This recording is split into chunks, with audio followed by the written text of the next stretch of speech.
I want to start this off by saying Klay Thompson is my favorite player of all time. He's my favorite Warrior. He's my favorite basketball player of all time. He needs a statue out there. He and Steph, along with Draymond, as much flack as I give him, the three, they're going to get their statue outside of Chase. Probably wish it should have been in Oakland, but that's a story for another time, right? What is there to say? What is there to say? It really, for me, you got to keep perspective, right? Because at this point, it goes beyond basketball. I mean, 2020, right? All this, big picture, Klay Thompson's a very rich young man, and he's going to be all right, right? But it's just beyond my fandom and us as fans, as Warrior fans, I feel guilty because he gets selfish. I can't believe like this ruined draft night and blah, blah, blah, blah, blah, man. It's about Klay, man. He's battled back and how Klay's feeling right now and what's been taken away from him. So yeah, I mean, there's not a whole lot to say. We what type of injury that is. And if anybody can battle back through this adversity, it's someone like Klay Thompson, probably the toughest, one of the, if not the toughest competitors I've ever seen, mentally tough, right? And that's why he is the shooter and player that he is. So yeah, man, it's just my heart goes out to Klay. Prayers out to Klay and just dealing with this right now. And I know he's strong enough to get through it. And hey, big picture, all in all, he's gonna be all right. We gonna be all right. So what I'm gonna do here, at the risk of seeming insensitive, is take a look at how we fill that void next season, right? We've all been waiting and waiting and waiting to get back into contention, and then this hits. Obviously, James Wiseman. Look, those of you that are checking for my draft video, I was live for the whole lottery last night on my Patreon, but I will have draft grades. I will go into where everybody landed. I'm not going to do knee-jerk reactions and just put out grades like an hour after the draft. I want to look at the rosters and kind of go over it, and you'll get that in the next 48 hours. But this is about free agency and about what the Warriors are going to do now with this huge hole at the two-guard spot. Let me shout out this young lady here on Twitter, Kathy Fisher. The Warriors could apply for a disabled player exception, and that would give them about $9 million to spend on 1 year of free agency or trade for a player on the final year of their deal, right? And we've seen this happen before, right? They're probably going to do that, and I assume obviously they still have the trade exception. So they've got some wiggle room here. Let's take a look at some of the names out there. I didn't go into possible trade scenarios. That opens up another bag. I'm looking at restricted free agents and free agents. So this list is in kind of particular order. I could shuffle some of these guys around, but it's generally in this order. So the first guy on my list is Joe Harris. And the reoccurring theme, I think, at the top of this list is you're going to hear me say is you'd imagine that so-and-so player's team would like to retain them. But who knows what's going on in Brooklyn right now, right? He may just be a casualty of them trying to get James Harden. And I will point out that I can't imagine he feels safe about his future in Brooklyn with what Kyrie has said in the past, not including him as part of the core. And again, there's such movement and smoke around that Brooklyn roster. I don't know if he could be had as a free agent. I don't know what he'd cost, but at this point right now, I think he's the closest thing to Klay, and he ain't even close, right? I don't want to put that blasphemy out there, but he's hard-nosed. He plays very hard. He has that size, and he shoots above 40% from three. He would slide in and the Warriors would be able to run the same stuff and do the same things that they like to do with Klay Thompson, albeit not at Klay's level. Number 2 on the list, Kentavious Caldwell-Pope. Once again, the newly crowned champion. You'd imagine the Lakers, right? He was the 3rd best Laker in the bubble, so you think he's a priority for them. And I'm assuming so, but you never know. Again, there's so much stuff that's going to happen here Friday when free agency hits, and all this movement. You know, the Lakers are very opportunistic. They go get Schroeder. If they were to pounce on another big name player or something, he could end up being the odd man out, right? You know, that would be another guy that could slide right in, 3-and-D, 2-guard, and now a champion. The more likely player from the Lakers, though, I think is Avery Bradley. And the Lakers have, look, they have, I don't know what their priorities are, but they have some guys that they have to try to retain. Dwight Howard, I've heard they're, want him back badly. Do they want Morris back? Rondo kind of seems like it's a foregone conclusion that he's gone. But Avery Bradley, you wonder what his relationship is with the team, seeing it as though he opted out of the bubble. I know publicly the Lakers would never say anything negative about that, right? Because it's just not PC. But behind closed doors, you question, what the relationships are there. And so if Bradley could be had, and he's obviously smaller, 6'3", you're looking at a very small backcourt, but Avery Bradley has guarded up in size his entire career. He shot the ball very well when he was playing for the Lakers. I think the key word is when he was playing for the Lakers. That's always been the question with Avery Bradley, is his durability.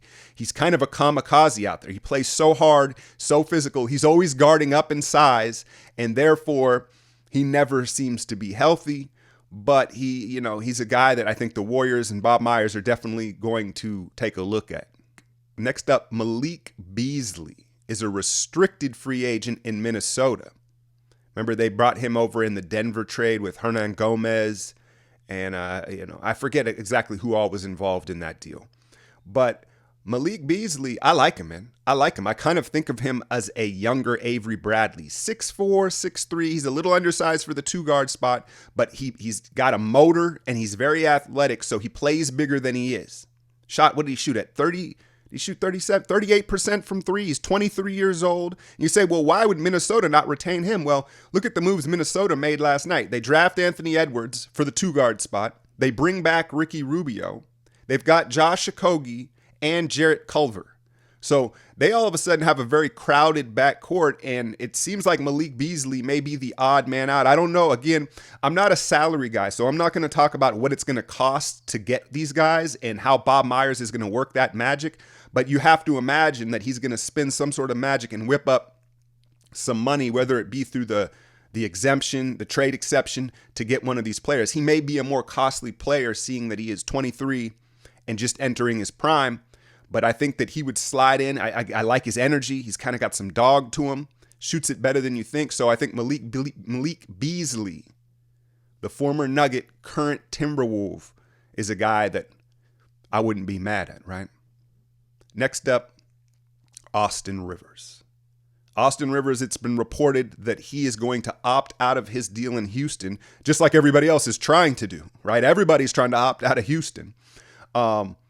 I've always been intrigued with his talent. I really have. He's kind of one of those pests. He's a nuisance, and he annoys you when your team plays him. But when he's on your team, I think you appreciate his peskiness, right? The high motor, the size, and it would form a very dynamic backcourt between he and Steph because of his ability to handle and create for others as well. Now they're kind of interchangeable with the ball in their hand. Obviously, the question has always been with Austin Rivers, can he shoot it well enough? Can he shoot it well enough? He's got that spasmic rhythm, but I don't know if I wouldn't call him a good defender. He ain't a bad defender, right? And he's big enough to kind of guard multiple positions. And then, of course, I think he would fit right in Golden State with the in-laws. So Austin Rivers is a real possibility here. Next up, Wes Matthews Jr. in Milwaukee. Well, he's not in Milwaukee anymore. Look, he's 34 years old, and he's a guy that's come off an Achilles several years ago, and he's still effective, man.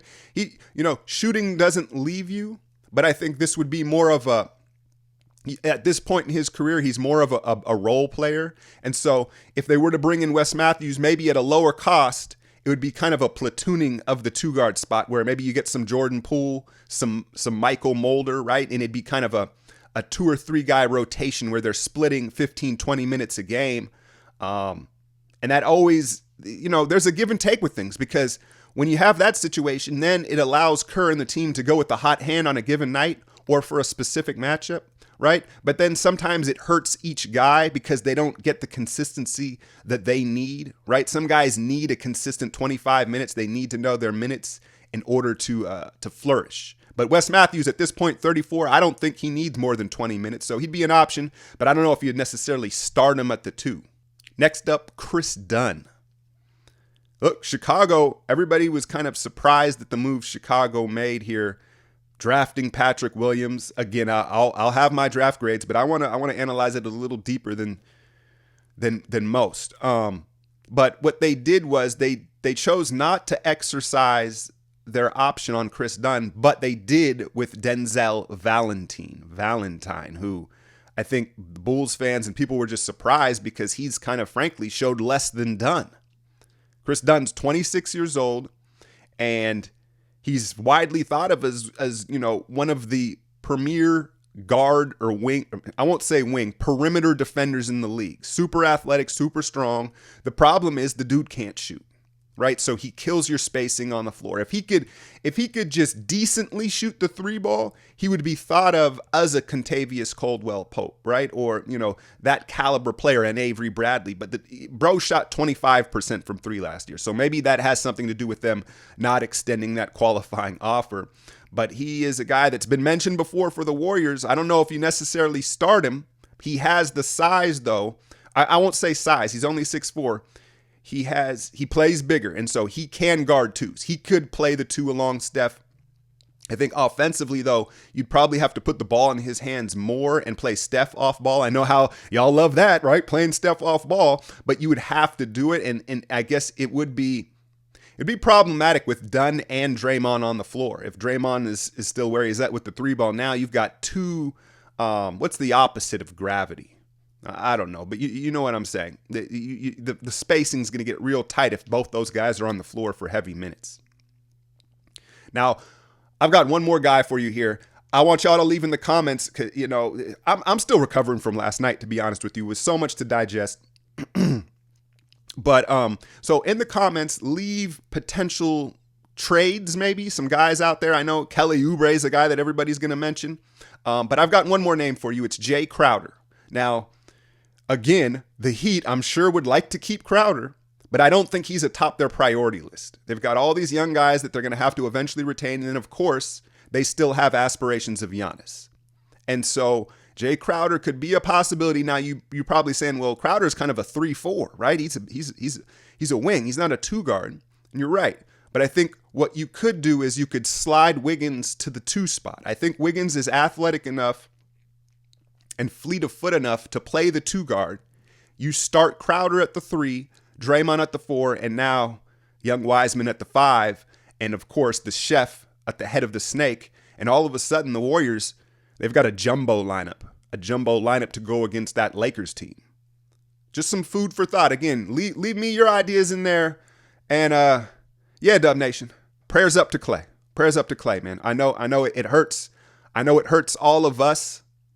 I can't imagine how Klay feels, though. So my prayers are for Klay and his family and just his well-being. I'm out, y'all.